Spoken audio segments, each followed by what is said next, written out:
Good. Go ahead. Ross. Sorry. How you feeling after getting a little bit of time off physically? Yeah, I feel really good. My body feels good. I was just saying there to Kevin, this is probably the healthiest I've been since Virginia Tech. So we're going to be able to get the full Diego Pavia out there. What percent would you say you're at? I would say right now probably like 90, 95. So give me about 2 more days, I'll be at 100%.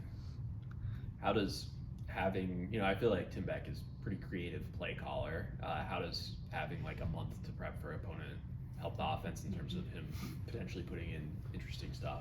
Yeah, they draw stuff all day, and they kind of, I like it because they kind of keep me in the loop, ask me if I like stuff, and allow me to draw plays too. So anything creative that I got, I give to them, and they're always usually putting it in. And then Eli too, we like to draw plays around him. I ask him for his ideas and give them to Coach Beck, and that's how we kind of build some of our plays.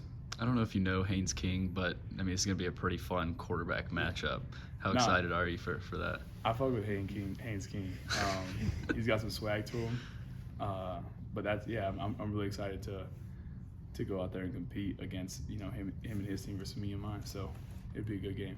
You feel like you guys are similar teams, similar programs, the way you're built with Coach Key, Coach Lee.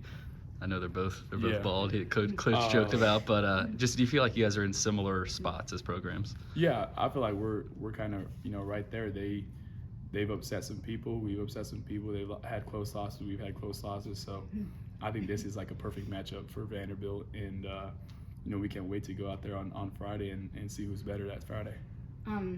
After you didn't get to play in the bowl last year, what does it mean to you to be able to do it this year? Yeah, I was able to play last year, but a lot of people were leaving. The whole team jumped in the portal at New Mexico State.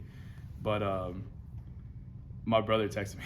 My brother texted me the other day, and he's like, "Man, you better be fucking preparing. You only threw for 37 yards last year. What the fuck you doing?" And so I'm really excited about that. They keep me on edge, and so I got to go out there and show out. It might be my last game too. So You're Eli's roommate, right? Yeah. So what are your conversations like with him in terms of he's going through this interesting decision where it's kind of like he could go either way, stay or go, and I imagine you probably don't want to put pressure on him, but like talk him through it. I'm sure you would love to have him back. How do you go about that? I'll kind of let him answer that, but if you guys get a chance to interview him, I don't want to speak on him and what he's got going on.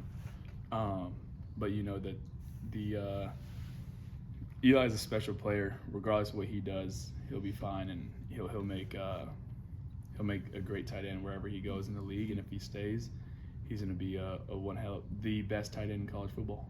I think you mentioned around Tennessee before or after that you're kind of approaching that as your last home game here. Is that kind of how you're approaching this as you go into it?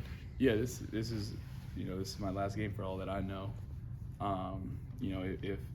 But I feel like I should get another year.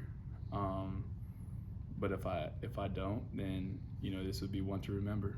It'll be you guys remember when Johnny Manziel played? I think it was the Duke Mayo's Classic. Yeah. So something like that. Do you have any information on when there might be a decision?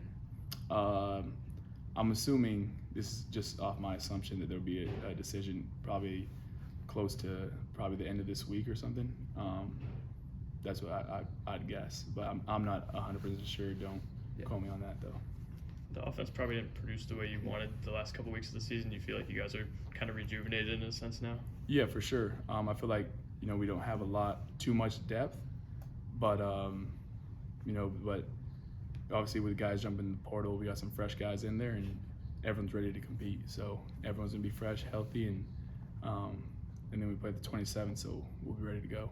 With the portal visits, or how involved are you with those, and are you talking to guys, and if so, like what is the message? Yeah, I shoot them straight.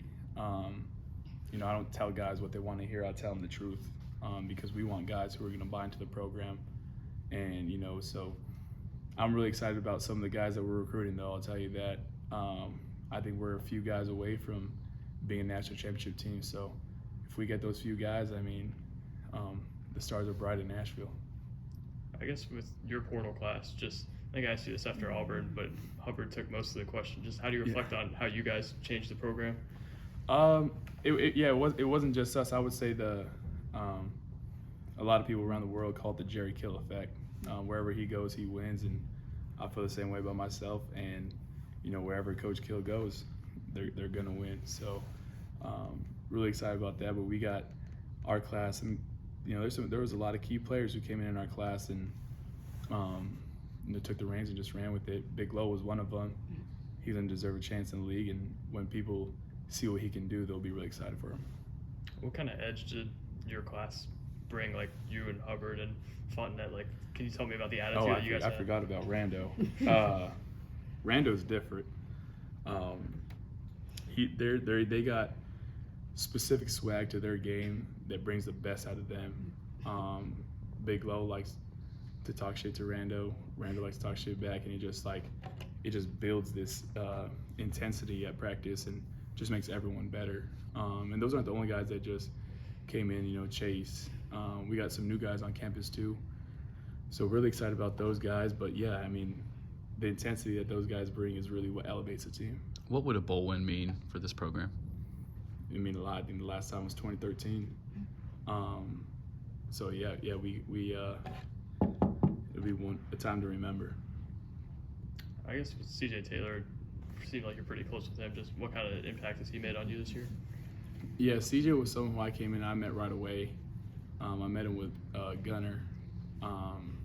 And I remember just talking shit. I like to talk shit to like my teammates and tell them, you ain't good, this, that, bring the best out of them. And I was like, man, CJ, why the hell did they decide to keep you here, And so we just went back and forth. And one day at a practice on Saturday, he balled, and I was like, all right, if anyone's got anything bad to say about CJ, like, you got to come see me. Like, CJ's that guy, But ever since then, CJ's had my respect, and he's a one in a lifetime safety, I think, here at Vanderbilt. Anything else, guys? Good.